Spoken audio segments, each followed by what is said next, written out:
Good morning, children. Today we will begin a new lesson of English literature, that is, What's Happened to the Clock. Sometimes we sit to do very important work or you sit to play. And when you come to the very important or interesting part, suddenly you see the clock and you see that the time is going to over. And that time, what comes in our mind? What's happened to the clock? This is our new lesson and we'll read very interesting story of two children, Robert and Julie, in this story. Julie and Robert were sitting up their toy railway on the playroom floor. After we have put all the rails out, we'll put up the station and then the tunnel, said Julie. Yes, and then finally we can put the engine and get it going, said Robert. Julie looked at the clock to see what time it was. She gave a cry. Oh dear, just look at the time. It's only 5 minutes to our bedtime. And we have just come to the very nicest part of all, getting the train going. Here, Julie and Robert, two children, when they returned from their school, they sat to play in their playroom. They got every day 1 hour to play. After returning from the school and completion of their homework, they played and went to their bed after playing 1 hour. And that day, they sat to play rail. And they were sitting railway station. And both of them were very excited and they were joining all the parts of railway track. And when they came to the very interesting part of the train or game, that the train would go to the railway track and they had to start the train, and suddenly at that time Julie saw the playroom clock and she was stunned. She was shocked as only 5 minutes were left for their bed. She was very upset. Robert frowned. We always seem to have to go to bed just when we are in the middle of something excited. Yesterday, we had to go before we finished the pictures we were painting. That silly clock, said Julie. It goes much too fast.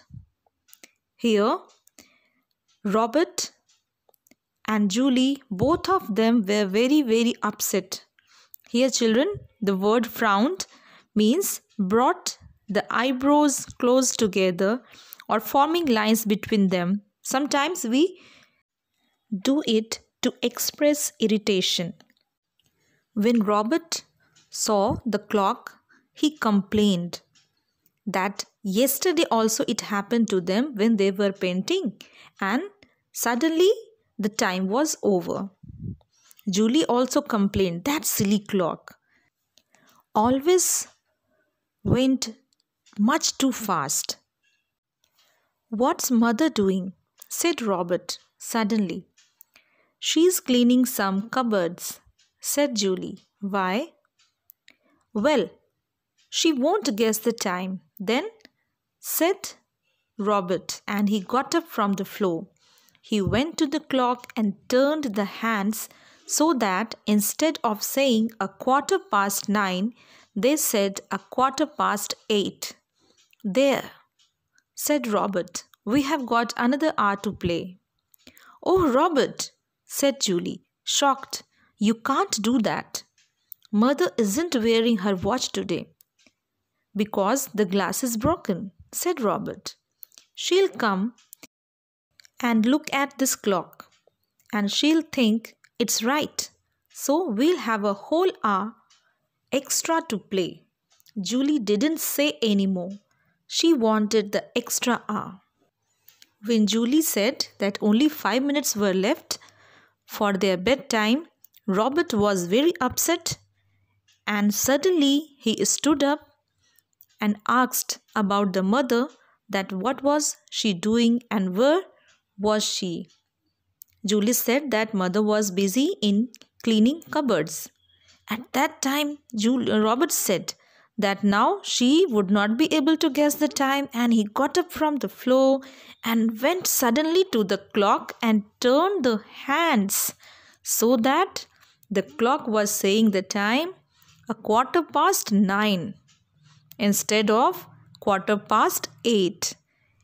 It means, what did he do? He changed the time, and instead of 9:15, he changed the clock to 8:15, and he said that now they had got an extra hour to play. Julie, first of all, she said him not to do, but she also wanted to play. So when Robert said that mother was not wearing the clock that day and she had to come to the playroom clock to see about the time, so what would they say? She would believe. So in this way they would get an extra hour to play. So Julie agreed. And that time mother called. Just after a while mother called, "Surely it is getting near your bedtime. You too? What does the clock say?" Robert looked at it. 8:30, he called. "Really? But surely it is later than that," said mother. She popped her head in at the door. "Dear me, how strange. Has it stopped?" "No, it hasn't," said Robert, not look. He suddenly felt a bit ashamed. Julie did too. "I must have mistaken the time," said mother, and went back to her work. The children didn't say anything to one another. They both wished they hadn't put the clock back like that. They had tricked mother. That was not a nice thing to do. Here, tricked means fooled, as they made her mother believe something false, means they told the wrong time to her. Here, Robert and Julie, both of them wanted to play extra hour. So when mother asked for the time, Robert said to her that the time was only 8:30, but actually the time was 9:30, near to their bedtime, and mother was puzzled. She said that she must have mistaken the time, and she returned to her work without saying anything else to the children.